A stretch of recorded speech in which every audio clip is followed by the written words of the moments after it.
Hi guys, good morning.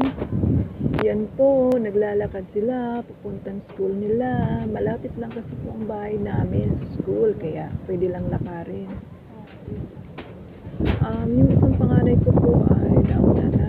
High school na po kasi yun grade 7 na siya. Kaya yan, hindi nakasali sa pag-video ko dahil nauna na siya sa school nila. Say hi naman kayo dyan. Alea. Bebe, Alea Pay.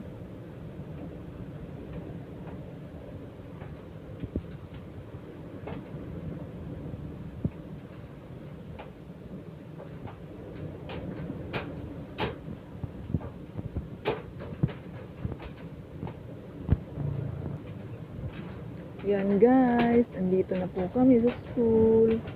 Yan lamang po. Mapagpalang araw.